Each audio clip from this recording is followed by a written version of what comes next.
Good afternoon, everybody. Hello again. So I just want to say thank you to those who have been here for the 3 sessions. It's really lovely that you've spent a whole day with us, so thank you so much. For those of you who have just joined us for this session and don't know me, I'm going to say my name again. It's Jacinta Thompson, and I'm the Executive Director and Events and Exhibitions Producer for the Bob Hawke Prime Ministerial Centre. It's my pleasure to welcome you all to the Hawke Centre and the University of South Australia. In doing so, I take this opportunity to acknowledge that the University of South Australia is on the traditional country of the Kaurna people of the Adelaide Plains. We recognise and respect their cultural heritage, beliefs and relationship with the land, and we acknowledge that they are of continuing importance to the Kaurna people living today. So this is our 3rd session, and thank you again for joining us for the Stella Day Out, a one-day literary festival that celebrates the outstanding contribution of women and non-binary writers to Australian literature. So, as I said, the final session we will see Michelle de Kretser in conversation with moderator Julia Lester, discussing her 7th novel, Theory and Practice, and winner of the 2025 Stella Prize. Congratulations, Michelle.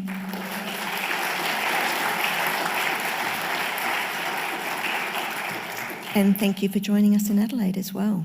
And a very warm welcome to Julia Lester, who is a long-time friend of the Hawke Centre. It's lovely to see you again. So this session is being recorded and will be available on the Hawke Centre website next week. Again, I encourage you to bring this to the attention of friends and colleagues who could not join us today. It's going to be 3 fantastic conversations to listen to look at and listen to.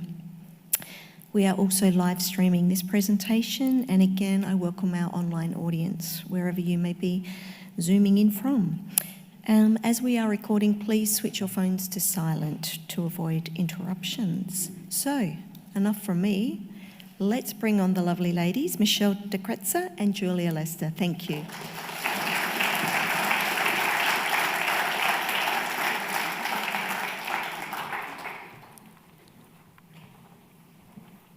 I thought Michelle was going to do what she did before, which was to leap up from the ground. I was very envious. Welcome to Adelaide. Welcome back to Adelaide. And so many things to talk to you about. First of all, we'd like to also congratulate you on the Stella Award. What does winning an award mean for a writer? Money. Which writers never have really enough of. It's an honour, of course, and the Stella is one of those sort of preeminent prizes in Australia, which is extraordinary considering it's only existed for like a dozen years or something. Here's one of the founders, Joe Case, sitting right in front, so we should acknowledge what they've done in really transforming Australia's literary landscape. There are 3 prizes that actually sell books in Australia. So, there's not only the prize money, which is fantastic and we're always grateful for, but also then, book sales and library borrowings and so on. So there's the Miles, the Stella, and the Children's Book Award. So it's extraordinary that Stella has, got that stature in such a short time. And a recognition, I think, from readers everywhere that, this was a prize that was and is needed. And so it's an attractive prize for a reader too, because you're safe reading it.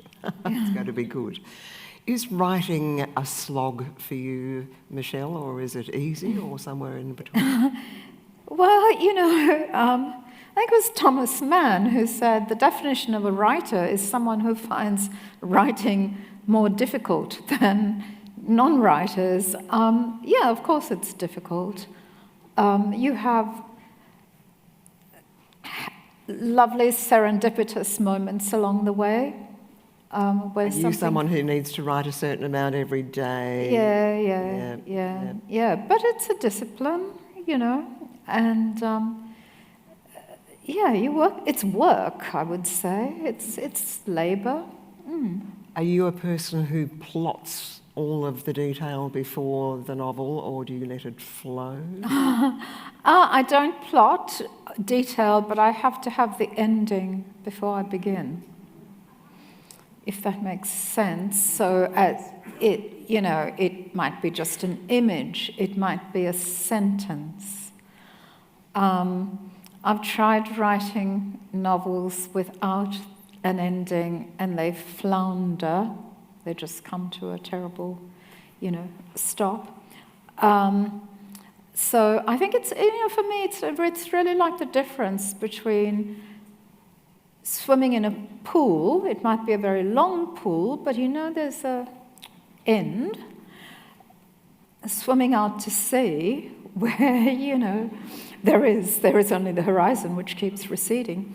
I like that safety of the ending, and I think so. Somehow, you're kind of I am kind of aiming the narrative towards that ending. It's going somewhere, and I feel that in a sort of mysterious way makes itself felt in the narrative, so that the reader feels this is moving, this is going. It's not. As a reader, I find sometimes, you can be reading something and it seems to be, it's just sort of getting bogged down a bit. Whereas I hope that it's a shark, it keeps moving. Certainly in theory and practice, I could feel that. Okay, great. The pace moves, it starts and then it stops and then it goes quickly and then it pauses and then you barge towards the end and then there's a bit of a surprise or two or three right at the end. Yeah. And that's absolutely what it feels like.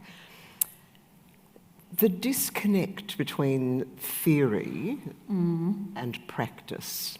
Can we first of all talk about theory with a capital T, because you spend quite some time at the beginning, I'm going to say, raging against theory with a capital T. Could you talk to us about that? Sure.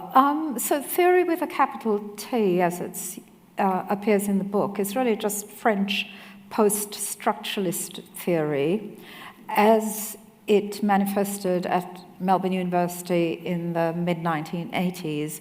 And what that really came down to was deconstruction.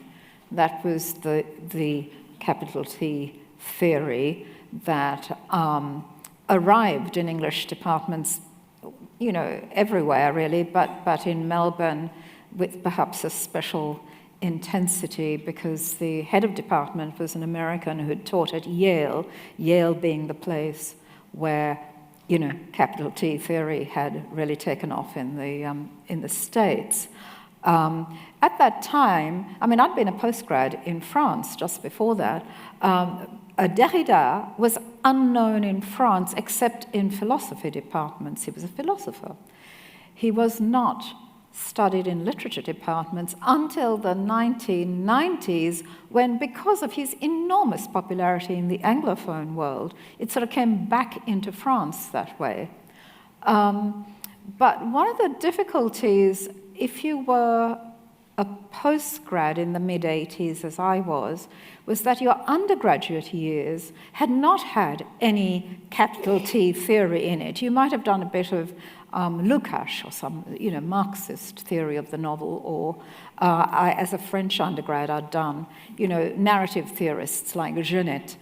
But suddenly you went from studying literature to having to study literature through the focus of continental philosophy. I did not have a background in continental philosophy. Not many English postgrads had. So, you just had to somehow, magically, read all of continental philosophy so that you could read Derrida, who's of course steeped in it. It was, let's say, disconcerting. That's a very kind way of saying it, because your character, your main character, Cindy, whose name we don't actually learn until way into the book, is a postgraduate student in Melbourne, based in St Kilda, and it's destructive, the capital T theory, isn't it? Because people have to abide by it. You have to abide by it. It's well, you know, it's if you're a postgrad, you are probably hoping to go on and get an appointment, you know, to be an academic. Okay, so you have to show that you know the discourse. I mean, that's kind of part of the deal.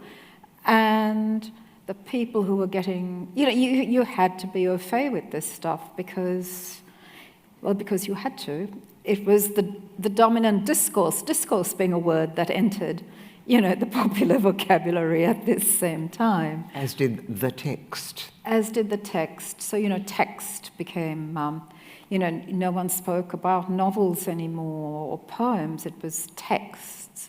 The thing about deconstruction, and look, I have, people think that I'm anti-theory. I'm not at all. You know, my work and my life has been explained by feminist theory, post-colonial theory, you know, which were not really established in the academy at this time. It was deconstruction. Deconstruction left the canon completely alone. It was untouched. The deconstructionists, you know, they looked at particularly the romantics, the romantic poets. All their work was, you know, focused on them. So it was, you know, it was dead white men, symbolists.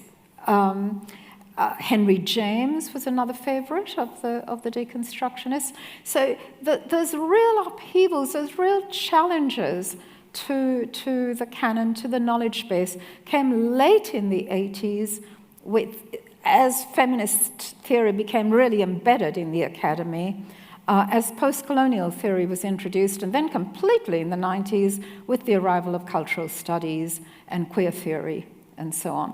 People forget that theory is an intellectual movement, and that intellectual movements have histories, you know, and they change and they develop. So we've got the theory and we've got the practice. Obviously, the book is theory and practice, and we'll get more into this. But there's potentially an enormous gap, isn't there, between what one thinks one believes in and how one lives one's life, and that's what you explore a great deal in this book. When did you first bump into that yourself, the discrepancy between what people say they believe and what they actually do? Oh, gosh, I don't know, at a very young age, I'm sure. I can't remember, really, but I think in myself I fail all the time to live up to my ideals, you know. And as a writer, as a novelist, you're always interested in conflict, right? And so the conflict between what someone believes and wants to believe and wants to be like, and then what they actually do is very, you know, it's fertile ground for fiction because there is conflict there, you know. So the narrator of the novel is a feminist, but she's she is in a relationship with a man who tells her that he is in a deconstructed relationship. This was the kind of thing that was going around in the 1980s. And I think the deconstructed relationship just means that he hasn't told his regular partner that he's in a, I mean, you know. But it sounds so much Frenchier when you say you're in a deconstructed relationship. And so she finds herself, the narrator finds herself sort of bitterly jealous of the woman who is his, you know, sort of official partner. And she feels as a feminist she shouldn't be. She feels as a feminist she shouldn't be. So, you know, there's the collision of theory and practice. In fact, she's murderously previous. She wants to have one of them killed, really, doesn't she? Yeah. So, you know, there's that. And then as capital T theory plays out in the university. There's all this stuff where people are talking about the will to power and, that this is obviously a terrible thing in society in general, but the university itself is full of people who seek to humiliate and dominate other people, so that the staff research seminars, and this is actually a detail I got from life, were known to the postgraduate students as lions and Christians, because there was always some poor person giving the paper who was the Christian, who was, at the end of the paper quietly mauled by the lions sitting in the... And it was set up to be like Absolutely. that. Yes, it was, humiliation was the name of the game.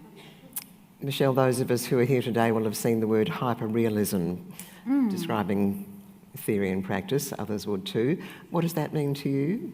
Okay, so, I was interested in that both Hannah and Stephanie, speaking earlier today, both talked about the importance of finding a form to write their books. Stephanie was talking about, the calendar form that enabled her to go forward. And this is the kind of thing that writers sort of think about. You might have ideas, but you need to find the way to tell that story, which is what makes literary writing different from journalism, for instance. So for me, I had this idea of writing a novel that doesn't read like a novel, which is the desire, the aim I gave to my narrator as well. She says, I want to write a novel that doesn't read like a novel. So, a novel that reads as if it were memoir, as if it were essay. That's what I'm calling the hyper-realist novel. So, a realist novel still reads like a novel. But this you read and you think that you are reading memoir. And to do that, I used non-fictional forms. So I used the first person, which, people associate with truth-telling forms, testimony. I use diary forms, so fragments, I love those lines that you do occasionally. They would be long sections, and then Michelle will just write about 5 or 6 or 7 or 8 lines, freestanding, and it sort of makes you go, oh, the rhythm really changes when they come along. Yeah, so like fragmented diary entries. Letters are another non-fictional form, so I made up letters and put them into the narrative. And so this hyperrealism, where the line between what's real and what's not real is blurred, that's the simple way of saying it, I suppose. And a lot of the characters, Cindy, your I character, is from Sri Lanka. Her family shares a lot of your own background. And so I spent quite a bit of time wondering which was you and which was her. Did you want that? Oh, I thought it was inevitable, really, that people would. I think there's actually not that much that Cindy and I have in common. Sri Lankan is about it. So English literature. Yes, Cindy's doing a master's. I did my master's in French, not in English. I never wrote about Virginia Woolf. My family migrated to Melbourne, not to Sydney, etc., etc. So, people who know me are not in the least fooled. They kind of go, oh yeah, she's made it all up again. But most people don't know me, so that's why, I get to blur those lines. What was I can't remember. Well, just back to the you versus her. Yeah. And do we need to know? And you're very clearly saying, well, no, we don't. Although I found myself curiously wanting to know. And that's because very early on, you disrupt the whole idea of telling a story. Very early on. This is not a spoiler, but you get very involved in a story, it just stops. And that's your first understanding that these characters are going to take you in places you don't expect. Yes. And then we have to talk about Virginia Woolf very quickly, of course. We'll get right into her. So Cindy, the I character, the first person, has moved from Sydney to Melbourne to St Kilda, a very trendy kind of place to be living as a poor student. 1986, she's doing a master's in Virginia Woolf's diaries. Why did you land her there then doing that? Okay, so St Kilda, so Cindy lives in St Kilda for a year, but I lived in St Kilda for 5 years in the 1980s. I simply couldn't have written about 1980s Melbourne and set it somewhere else, because I wouldn't have known exactly what it was like in, I don't know, Carlton or Fitzroy or something in the 1980s, whereas I knew St Kilda very well, having lived there for that long, and could remember it vividly, and it was, it was its own special place, St Kilda. It was this extraordinary demographic mix. It's very gentrified now, but... and if your character says junkies choose very good places to live, they become... Junkies have a great nose for real estate, which is true. And so, it's people who are very down and out. St Kilda used to be full of boarding houses. There are these wonderful Art Deco apartments, but most of them at the time, very run down, so very cheap. Therefore, students, artists, this sort of great mix in there. And then some older European families who've been there since, pre and post Second World War. And, Ackland Street is full of its, wonderful continental cake shops and so on. That students could afford. And,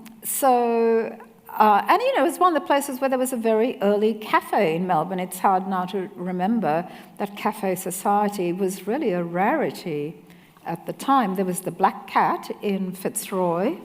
If you're a Melbourne person, you might remember the Black Cat. And there was the Galleon in St Kilda.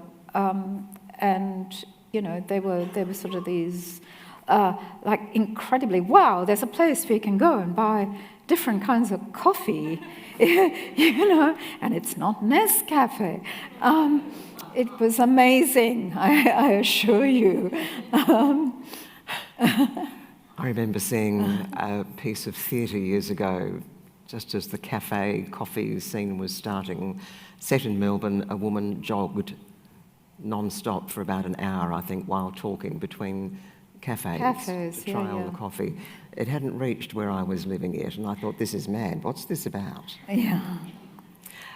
Then, of course, comes Virginia Woolf, and we have to go into Virginia now, I think, as well, because Cindy, the non-you, is doing her thesis based on the diaries in particular. On the late fiction, but she's reading the diaries as background. Yeah. And so Virginia Woolf becomes... First of all, she sticks a poster of her up where she's working. She slips occasionally. She falls off the wall, but she gets blue tacked back up. Yeah. There's the famous quote from Virginia Woolf from A Room of One's Own. We think back through our mothers if we are women, and I pondered what that might mean. Can you talk to me about that we think back through our mothers and what Virginia Woolf was saying there? Yeah, so I'll go back to sort of the whole why Virginia Woolf is in this novel at all, because I'm not a Woolf scholar. I've only, just read Woolf as a reader, and I've taught Mrs. Dalloway a couple of times, but I haven't, I'm not a Woolf scholar by any means. And in 2019, my friend Sophie Cunningham, another founder of the Stella Prize, as it happens, was writing a novel about Leonard Woolf, which was published a few years later, called This Devastating Fever. And Leonard Woolf, you might remember, was, as a young man, he was in the civil service, and he worked as a colonial administrator in what was then Ceylon. And he was there for 7 years. I think he the experience completely disgusted him. He absolutely became a lifelong anti-imperialist. Exactly the same thing happened to George Orwell some 20 years later, went to Burma, experienced colonialism and the British Empire as an administrator there. He was in the police, of course, Orwell, and again became a lifelong anti-imperialist. So anyway, Leonard then goes home, he leaves the civil service, he marries Virginia Stephen. And I think the reason Sophie gave me this book she asked if I would read it in manuscript, was because of the Ceylon connection. And I don't know why particularly, but because I'd read Woolf herself, I'd read biographies of Woolf, and, it hadn't sort of particularly inspired me as a writer, but I guess the conjunction of Leonard, imperialism, Virginia, it kind of reminded me that I had some unfinished business with Virginia Woolf. I was writing another novel at the time, but it sort of, just stayed with me. I thought I will write about Virginia Woolf at this particular incident in her diary one day, which is what happened. But in order to write about Virginia Woolf, I also went back and there was one, I thought I want my character to be writing about her late fiction rather than the famous novels of the middle period, To the Lighthouse, Mrs. Dalloway, so on. And there was a novel I had never read, which was called The Years. It was the one Woolf novel that I hadn't read. And in fact, most people today have not read that novel. It was the last one she published before she died, and it was her bestseller in her day. But I hadn't read it, so I read it, and then I read about it, and in her diaries and in the biographies. And in this novel, Woolf originally, her intention was to write a novel that combined fact and fiction, what she called granite and rainbow, granite being, factual material, rainbow being fiction. And she was going to write, it was going to be this novel about an English family. It was going to cover about 50 years. And she would write a fictional chapter, and then she would write an essay about the social changes that had happened in Britain in that time, focusing on women's lives. She worked on this for about a year and wrote about 100,000 words. And then she decided it wasn't working. And I don't know exactly why she decided it wasn't working. And it's a sort of terrible thing for a writer. You work on a book for a year and you write 100,000 words. It's a lot of words, right? But I just imagined it was too schematic for Woolf. She did not have a schematic mind. She had a wonderfully sort of liquid, flowing kind of mind. And anyway, so she didn't abandon it. She just turned all the fictional chapters into a completely conventional novel called The Years, and she recycled a lot of the essay material into that book called 3 Guineas, which is her essay about women, that was women's lives that appeared at around the same time. So what Woolf gave me, what I took from that, was this idea of blurring fact and fiction. Well, she didn't want to blur it, but I thought I'm going to combine the two, and since it didn't work for Virginia Woolf to have it in separate bits, I don't think it's going to work for me. I'm just going to make it a sort of mix, So that's, how come Woolf came into it at all. And then the thinking back through our mothers, well, partly it's to do with our symbolic mothers, right? The women we aspire to be, the women we admire. And certainly for my generation of young women, especially any of us who were studying literature or who were big readers, Virginia Woolf was a really important figure. I mean, she must have been for you as well. And for various reasons, I think for 3 reasons. Because she wrote these amazing novels that really changed the form of the English novel. So, on the sort of creative, her creativity. And then the fact that she theorized women's lives in A Room of One's Own, for instance, which was really, really formative text for me when I was growing up. And then, of course, she lived this life that was a complete, sort of radical adventure. So, existentially as well, she was doing something radical and different. And she's the narrator of Theory and Practice, sort of really more than I ever did, even really, admires Virginia Woolf, whom she refers to as the Wolf Mother. And because she is completely the opposite of the narrator's own mother, who is not an intellectual by any means, and not radical, and who's very conventional. And so, she finds contrasts in Woolf. So I think that idea of thinking back through our mothers, of finding ways to be inspired by women who've inspired us.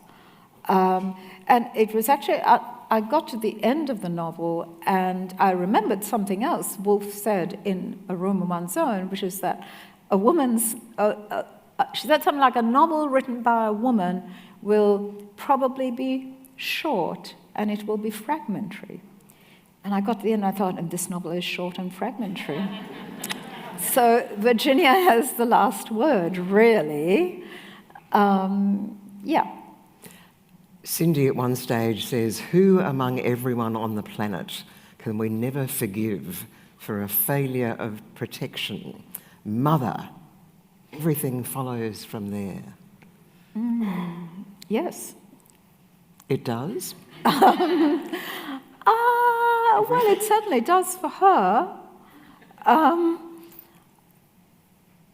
Yeah. She was very trapped by her mother, and she was this is Cindy, the character. Yeah. She was quite cruel to her mother in a way. There were a series of conversations between mother and daughter, which they play with each other, don't they? The mother's sort of, there are letters from the mother that I think I tried to make very moving to convey her loneliness and the fact that she's missing her daughter terribly. And then there are other letters where she's saying things like, well, yes, well, I hear that it's very cold in Melbourne, in winter. But, well, you did choose to move there.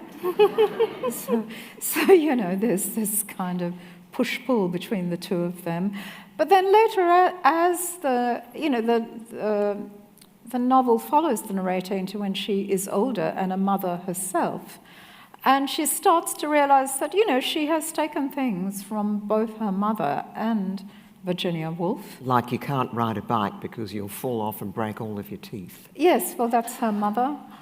And, that these figures who seem so antithetical to each other when she's young kind of move closer together in her pantheon as she gets older.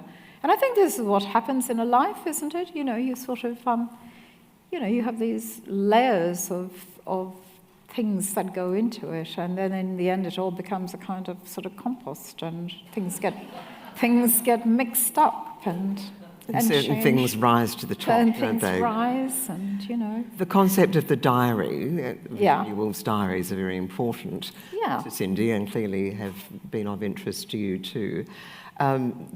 Her diary, says Cindy, was what happened in the interregnum between the life she invented for herself and her representation and theorising of women's lives in groundbreaking books. Virginia Woolf was also very racist. Yeah. Yes, she was. And she was an anti-Semite, and she was a snob. And she was married to a Jew who she calls my Jew, and she calls him my Jew, and says he doesn't mind being called the Jew. Doesn't mind being called a Jew. She's absolutely. I feel embarrassed even talking about this, but it is all in Woolf. She was obsessed, and it is the word, with Jewish noses. Okay. As late as 1938 or something, she writes a story about, there's this little boy, and he's got, I won't sort of reproduce how she describes him, The kind of like hilarious thing about that, though, is that earlier in the 30s, I think it's about 36 or something, Leonard and Virginia are in their house in London one day, and there is a knock on the door. They open the door, and there is a young Jewish woman there who is a refugee from somewhere in Central or Eastern Europe, and she is faint with hunger. And she has just knocked on a door because she's about to collapse in the street. They open the door and they take her in, and they give her food and they give her some money. And she's talking to them, and it becomes clear to her that they are husband and wife. And she says, "Oh, that's so strange. I thought you were brother and sister." And they say, "Why?" And they say, "Because you have the same nose," she says to them. So I think it was great, you know.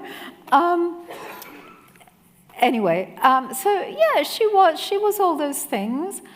She was also, you know, she was funny. She was very witty, Virginia Woolf. She was awful about everyone, right? I mean, she wasn't just awful about Ceylonese or Jews. I mean, she said Catherine Mansfield was a civet, stank like a civet cat, you know. She was desperately jealous of Mansfield, of course. So, you know, we should credit with actually making Virginia Woolf a modernist. She read Virginia Woolf's second novel and said, "What are you doing here? This is rubbish, you know. Please, you know, catch up with the 20th century and write a modern book." And which is possibly one of the reasons Virginia Woolf wasn't keen on her. Anyway, but you know, she was funny. She was human. She had I don't know what to do. She was a genius writer. She really was. She lived with the shadow, and not just the shadow, but with actual bouts of very serious mental illness. Leonard Woolf, who only just increases in my esteem, everything I hear about him, had no idea what he was taking on. She'd been, you know, had a serious mental breakdown, first as a young girl, and then after her father died. Vanessa Bell, her sister, had to nurse her through this. And Vanessa was desperate not to have to nurse, you know, like spend her life looking after Virginia. So, you know, Leonard comes along, and it's like, and he's in love with her and wants to get married. And, you know, Vanessa says something, "Oh, you understand that she's completely mad, don't you?" But in the way that you say, "Oh, you know, she's completely crazy." He has no idea what he is taking on. And he looks after her for the rest of his life. And she lives with this terrible fear of another terrible breakdown, you know, at a time when obviously, you know, way before, you know, psychotropic drugs or anything like that. And disapproval would have been enormous. Disapproval. And of course, you know, she had a half-sister, let's not forget, who was confined to a mental asylum for the rest of her life after their father died. So she knew what it was like.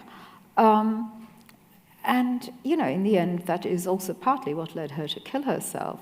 It's interesting to me, you know, the way we think about Woolf, and I think that when someone has a tragic ending like that, you tend to read the life backwards through that lens. It's almost inevitable.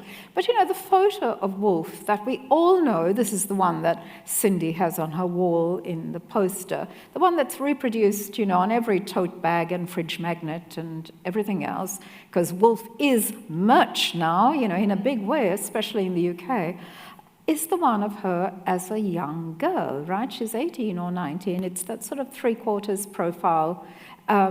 You know, very beautiful, very sort of romantic looking, and very melancholy. But, you know, Woolf lived till her late 50s. We're just not as familiar with images of Woolf as an older woman. There are pictures of her laughing, you know.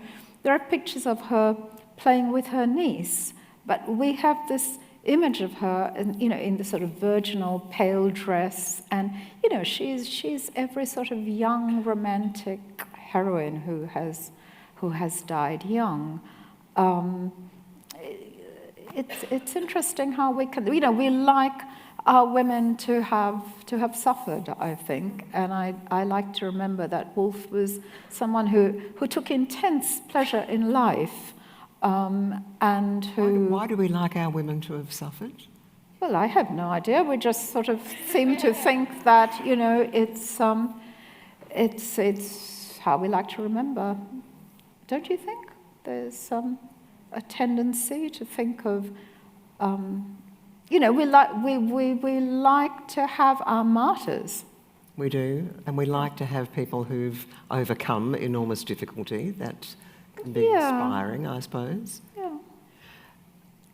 A line that I think it's Cindy, maybe it's you, I'm not sure. The machinery of racism ran silently in 1986. We're back in St Kilda.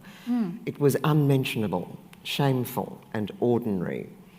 Cindy says, how could I fit it into a sentence about Virginia Woolf? I couldn't even fit it into a sentence about myself. Can you talk a little about racism in 1986 in St Kilda?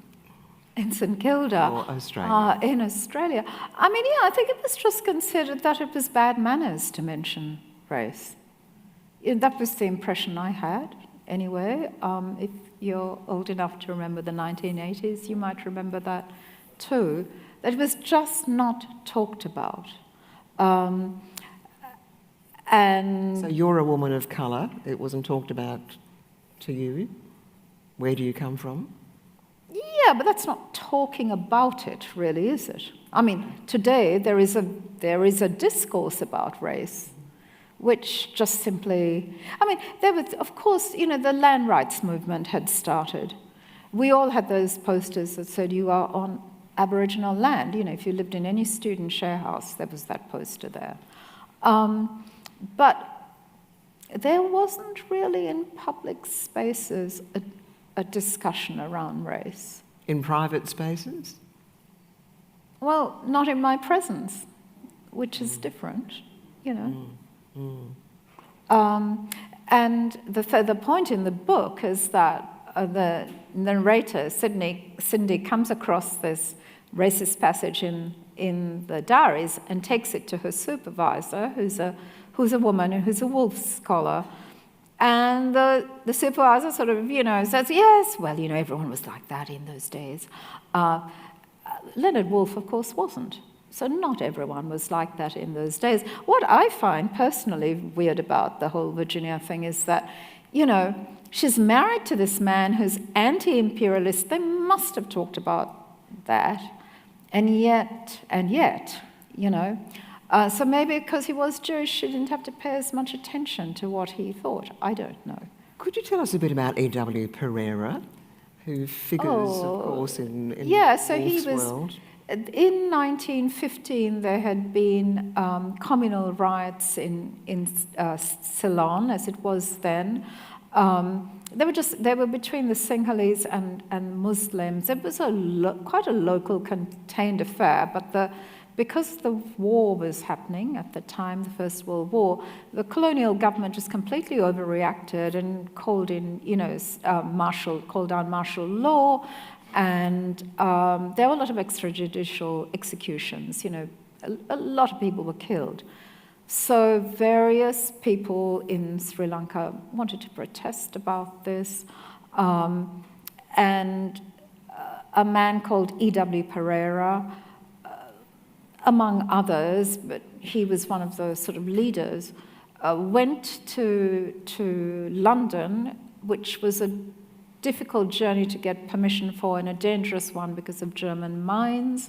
But he went to try and get the attention of the British Parliament and to say, something should be done about what happened, and the governor should be recalled, and etc., etc.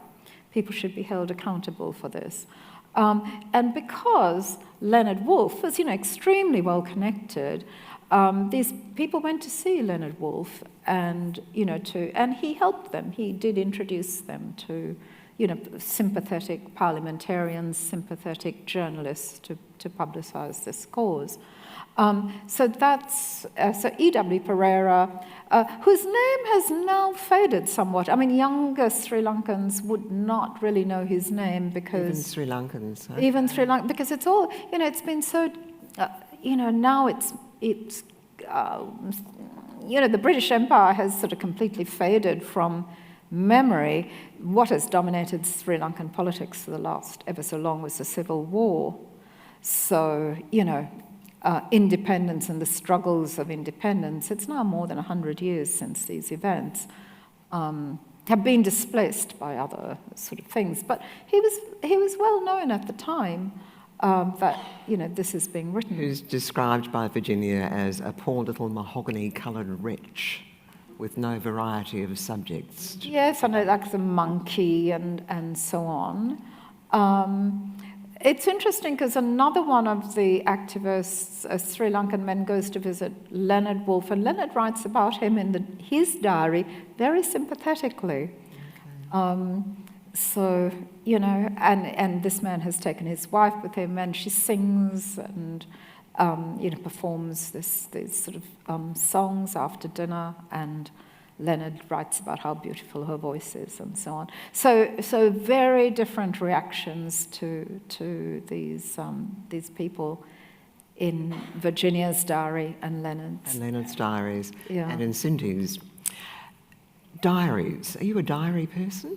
No, not at all. Not faintly. So... No, I mean, I don't keep a diary. No, but no, I love reading them, of course. They're completely... Sure. Gossipy and wonderful. I love Woolf's diaries. I think it's one of the great human documents of the age. Is really fantastic. And so for notes for you from the reality that you live through every day, do you keep notes for the next book? I keep notes. They don't always become a book. But, the habit, Stephanie was talking about, writing everything down. The habit of note-taking helps you to observe, I think. But most of that, will never make it into fiction. But I think when I'm writing a book, when I'm in the midst of that, then I will write down phrases and sentences and little things. Sometimes you're just wandering along and you see someone do something or you hear someone say something, and that is sort of exactly what you need. And you think, right, that's going straight in the novel, Social media gets a mention as we hit the new century and is referred to as the diary form of the new century. Is it? I think so. Don't you think? I think we see it as a diary. I think it's, of course, like perhaps most diaries, full of fallacies, misbeliefs. Oh, everything is, curated, as they say. We're back to hyper-realism, like which bit is real and which bit is not real. Yeah. Which bit do we believe more powerful? Well, I think often we believe the unreal. Yeah. Well, they say there's real life and there's Instagram. But I think, people who are consciously writing diaries with the aim of publication, for instance, I'm sure politicians do this, but, they are also curating. Diaries are, they are full of omissions as much as, anything. I really enjoyed one of the characters in this book who is the new Apple Mac. Oh, yeah. So one of the characters has suddenly, in the 80s, a computer, and he decides to hold a party to welcome the computer. And Cindy is very shocked when she sees the invitation, because it's written, of course, in this fabulous font. And she says, I got the impression that something profound had collapsed. I remember that feeling vaguely, because, well, it was clear that something new, we didn't know exactly what it was coming, but something very new was coming, right? We could, we found it very exciting at the time, I should say. We were going to seize the means of production were within our hands, and we were going to, take over the world. didn't happen, but, instead Bill Gates did. I don't know. And you would have started writing on a typewriter? No. I was a late starter, a very reassuring figure, the late starter. I was always a word processor, writer. AI, Michelle, where are you on artificial intelligence and its role in our life at the moment? I don't know. I just don't know enough about it. Really, I don't know. Do you use it at all? Haven't so far. Haven't hopped onto ChatGPT? Oh, write me a Stella Prize winning novels. ChatGPT. I'll try when I go home. I was talking to a friend last week about university students and AI and how difficult it's been to detect, of course. And my line was, well, I do hope medical students don't use it too much because I'd like them to know what an elbow is, really. Yes. What do you think? Yeah, indeed. The memoir, the actual memoir, rather than the blending of the real and the unreal, does that have an attraction with you as a reader? Not particularly. I mean, it depends on who's written it, or, I read mostly fiction. Stephanie there reads mostly biography, I think, non-fiction, because that's what she writes, non-fiction. I read fiction because I'm interested to see what fiction writers are doing with that form of that thing called the novel, which seems infinitely capacious to me and capable of sustaining all kinds of, permutations and changes and shape-shifting. I sort of love it, really. Is there a next one brewing around for you? No, because I'm still trapped in the world of theory and doing practice. this. I'm doing this. I think the great, I can't go very quickly from one novel to another. I've always got to leave time, because I think the great danger for me, anyway, I have tried all of these things, believe me, going straight to something else, is that there's always residue from the previous book that just seeps into the new one if you let it. And I do not want to write the same book again. So I need to leave this book, I need to exit from its imaginative world and leave all of that behind. So will there be a time when you stop talking about it in public forum? Yes, like definitely, this? Yes. definitely. Because anyway, after a certain amount of time, you start to feel like a fake, right? Because then you are no longer a writer. You are someone who has written. The tense has changed. At that point, I think good to be quiet and go away and leave it to the people who are writers to, step in and talk about their books. I saw a quote from you saying, write the novel you want to read. Yeah, totally. Tell me more about that. Well, if I had read a novel that was about, the conflict between theory and practice, I probably wouldn't have written this one. You have to feel that you're doing something that no one else has done before, even if someone has, but you don't know about it. You have to feel that you are articulating experiences and states of mind that have not been articulated before, or to which you are giving a new angle. So one of the things I very consciously set out to do with this book, because Proust was being mentioned in the last talk. I come out of a background of French studies, and it occurred to me that time is obviously Proust's great subject, but another is jealousy, right? And it occurred to me, I have not read a novel about jealousy in a very long time. Might be good to write about it. But if I had read a novel about jealousy, I probably wouldn't have. So that's what I mean, It's a very sharp emotion, jealousy, isn't it? Yeah, of course. Yeah. You like the sharp. You need the sharp, don't you? Well, again, it is a source of conflict, I think. And that is that, out of that, those sort of mixed feelings is good ground for fiction. I want to end very briefly on your T-shirt. Oh, right, okay. Readers, writers against genocide. What a tough time we live in at the moment. Yeah. Thank you. What's These the story of T-shirts are that? for sale. You can go online and find them. So there's a group set up by Aviva Tuffield, another founder of the Stella Prize. These women are everywhere doing brilliant things. Aviva is now a publisher with University of Queensland Press, and she's also a member of the Jewish Council of Australia, and she and some other people came up with this idea of selling these T-shirts. This was just about shortly before the federal elections, and on the back of this T-shirt, there are three different poets. One of whom is Evelyn Araluen, former winner of the Stella Prize.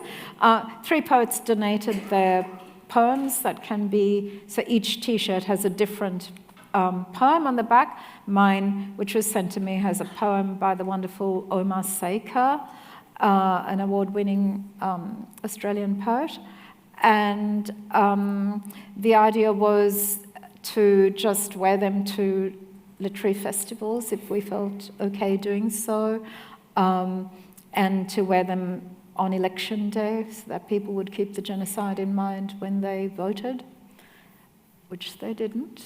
Thank you for that. And so I'm doing what I pledged I would do. And just finally on that, I've just come back from a quite wonderful holiday in Central Australia, based in Alice Springs, and in town, out to the beautiful bush, back to a very troubled Alice, out and back. One cannot help but be aware of the concept of genocide at home. Yes, of course. Where do you fit Indigenous Australia's experience into your experience? Oh, I wouldn't presume to fit Indigenous experience into my experience. Okay, that's the wrong way of saying it. I think I'm still in shock from Alice, to be honest. Right. Okay, it's true. And how you as an Australian deal with the relationship between non-Indigenous and Indigenous Australians? I try to honour Indigenous experience, to keep it in mind, to be led by Indigenous voices, to acknowledge what has happened, to read, to educate myself. Michelle de Kretser, thank you. Thank you. Thank you very much. Thank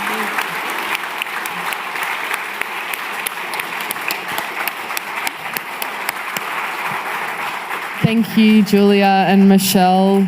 And that's it for us today. Thank you all so much for coming out. We really appreciate it. Thank you to all the authors that we've had today. Hannah, Stephanie and Michelle and their moderators. Thank you to Jacinta and Renee for organising everything, and to the Bob Hawke Centre for having us. Michelle will be out the front signing some books if you want to buy Theory and Practice from the bookseller out the front, and hopefully we'll see you soon. Thank you.